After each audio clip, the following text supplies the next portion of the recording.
Je pense qu'aujourd'hui, on a un réseau des transports ferrés qui, effectivement, est une vraie colonne vertébrale pour l'ensemble des mobilités. Je reprends d'ailleurs ceci, une idée de votre vice-présidente devant le Césaire en 2016. Et il y a une priorité absolue, et notamment une priorité à l'amélioration de la qualité du service.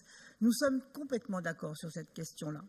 Sauf qu'aujourd'hui, on n'est pas vraiment au rendez-vous. On n'est pas au rendez-vous parce qu'il y a plein de gens qui, le matin, se lèvent, vont prendre leur train, arrivent à la gare et puis le train n'est pas là. Donc, on a un vrai souci, des gens qui ont des vrais problèmes et pourtant qui se sont abonnés, donc qui ont payé un service.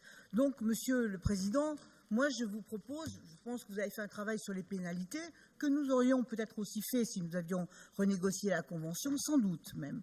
Mais je pense qu'aujourd'hui, il faut qu'on aille un peu plus loin et que ces voyageurs qui sont très volontaires pour prendre le train et qui tous les matins, ou coincés, et qui tous les matins sont là, eh bien, je pense qu'il faut peut-être un peu les aider et pourquoi pas mettre en place une garantie voyageurs qui leur permette effectivement, j'allais dire, de compenser un peu la difficulté qu'ils rencontrent. Donc moi, je souhaiterais que nous réfléchissions, en tous les cas, nous avons trouvé une proposition qui est de dire les économies pourraient servir à ça, mais on est ouvert à un autre système et un autre principe.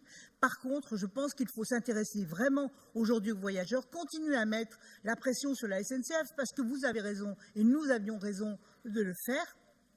La SNCF doit rendre un service et ce service doit être le mieux et le plus performant pour les Auvergnats et les Rhône-Alpins. Mais en même temps, aujourd'hui, il y a un moment, avec des travaux sur le réseau, des travaux importants, c'est que Pardieu pénalise énormément les lignes puisqu'il joue le rôle de hub régional. On sait aussi qu'on a des difficultés qui ne se régleront pas en quelques minutes. Donc, Monsieur le Président, j'aimerais que vous étudiez ou que nous regardions ou vous répondiez immédiatement, mais ça, c'est un rêve, à notre proposition sur la question de la garantie voyageurs et qu'on y réfléchisse vraiment sérieusement pour redonner aussi au train tout son rôle au cœur du transport collectif. Merci, Monsieur. Merci. Madame Abadi-Parisis. Oui.